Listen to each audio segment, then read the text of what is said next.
દર વર્ષે ઉત્તરાયણ પર્વ પતંગની દોરીથી મૂંગા પશુ પક્ષીઓ ઘાયલ થાય છે અને ઘણા ખરા તો જીવ પણ ગુમાવતા હોય છે। ત્યારે દર વર્ષની માફક આ વર્ષે પણ વન્યજીવ પ્રતિબંધ અને બચાવ કેન્દ્ર સામાજિક વનીકરણ વિભાગ વડોદરા દ્વારા ઉત્તરાયણ પર્વ પતંગના દોરાથી ઈજાગ્રસ્ત થતા મૂંગા પશુ પક્ષીઓને તાત્કાલિક સારવાર મળી રહે તે માટે શહેરના વિવિધ વિસ્તારોમાં મળીને 50થી વધુ કનેક્શન સેન્ટર ઊભા કરવામાં આવ્યા છે, જેની સાથે NGO પણ જોડાશે તથા 3 અલગ અલગ જગ્યાએ વેટરનરી હોસ્પિટલ ખાતે ઓપરેશન થિયેટર પણ તૈયાર કરવામાં આવ્યા છે, જેમાં ભૂતળી ઝાપા, પંડ્યા બ્રિજ પાસે તથા વન્યજીવ પ્રતિબંધના મુખ્ય સેન્ટર ખાતે સારવાર આપવામાં આવશે, જેમાં 20થી વધુ ડોક્ટર્સની ટીમ ફરજ બજાવશે, જ્યારે 900થી વધુ વોલેન્ટિયર્સ પણ સેવા કાર્યમાં જોડાશે। દરમિયાન વન વિભાગ દ્વારા લોકોને એક અપીલ પણ કરવામાં આવી છે કે સવારે 6 વાગ્યાથી 8 વાગ્યા દરમિયાન પક્ષીઓના ચણના સમયે તથા સાંજે 6 થી 8 દરમિયાન સાંજે પક્ષીઓ પોતાના રહેઠાણે પરત ફરતા હોય તે દરમિયાન પતંગ ન ચગાવે, ઉપરાંત ચાઇનીઝ દોરીનો ઉપયોગ ન કરે તેવી અપીલ કરવામાં આવી છે। સાથે જ પક્ષીઓની સારવાર માટે વન વિભાગ વડોદરાના હેલ્પલાઇન નંબર 1800 2332636 તેમજ મોબાઈલ નંબર 9429558886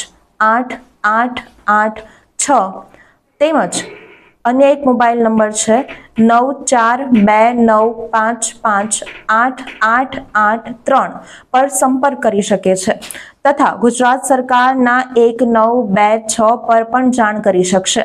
લોકોએ વન્યજીવ સલામતી તથા લોકોની સલામતીને ધ્યાનમાં રાખીને ચાઇનીઝ દોરીનો ઉપયોગ ન કરવા ખાસ અપીલ કરવામાં આવી છે।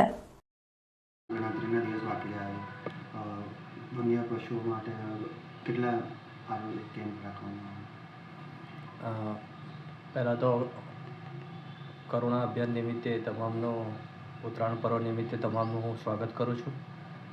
વન વિભાગ દ્વારા કરુણા અભિયાન નિમિત્તે આપણા 50થી વધારે કલેક્શન સેન્ટરો રાખવામાં આવે છે શહેરની અંદર।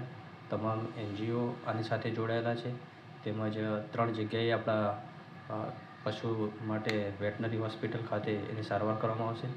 એમાં એક છે વેટનરી હોસ્પિટલ ભૂતળી ઝાપા, બીજી છે પંડ્યા બ્રિજ અને ત્રીજું છે વન વિભાગનું વન્યજીવ રેસ્ક્યુ સેન્ટર ખાતે ઓટી રાખવામાં આવે છે। 20થી વધારે ડૉક્ટરોની ટીમ આમાં જોડાશે અને તેની સારવાર કરવામાં આવશે અને 900થી વધુ વોલેન્ટિયરો આ કાર્યમાં સેવા કાર્યમાં જોડાવાના છે। લોકોને શું અપીલ કરવામાં આવે? હું લોકોને અપીલ એ કરું છું કે આપણે પહેલું તો ચાઇનીઝ દોરાનો ઉપયોગ ન કરવો જોઈએ, બીજું કે ઘવાયેલા પક્ષીઓ જ્યારે સવારના ટાઈમે જ્યારે બહાર ચણ માટે જતા હોય છે ત્યારે સવારે 6 થી 8 દરમિયાન આપણે પતંગ ન ચગાવવા અને સાંજે 5 થી 8 દરમિયાન જ્યારે પક્ષીઓ વિહંગ કરીને પાછા પોતાના માળામાં આવતા હોય છે ત્યારે વધુ ઘાયલ થવાની શક્યતા રહેલી છે। તો હું તમામને વિનંતી કરું છું કે આપણે સલામતી સાથે આપણું સલામતી રાખીએ, સાથે સાથે વન્યજીવોની પણ સલામતી સચવાશે અને એક આનંદ અને ઉત્સવ સાથે પર્વને મનાવીએ એવી હું વિનંતી કરું છું। આપણા હેલ્પલાઇન નંબર લોકોને વન વિભાગનો વડોદરા શહેરનો નંબર છે 180023323636 તેમજ આપણો મોબાઈલ પણ નંબર છે 9429588886। ત્રીજો નંબર છે 9429588883 નંબર ઉપર તમે સંપર્ક કરી શકો છો। એ સિવાય આપણા ગુજરાતનો એક 1926 નંબર ઉપર પણ તમે કોન્ટેક્ટ કરી શકો, જેથી સરળતાથી ઘાયલ થયેલા પક્ષીઓની તાત્કાલિક સારવાર થઈ શકશે। હું રેન્જ ફોરેસ્ટ ઓફિસર, સામાજિક વનીકરણ રેન્જ, વડોદરા।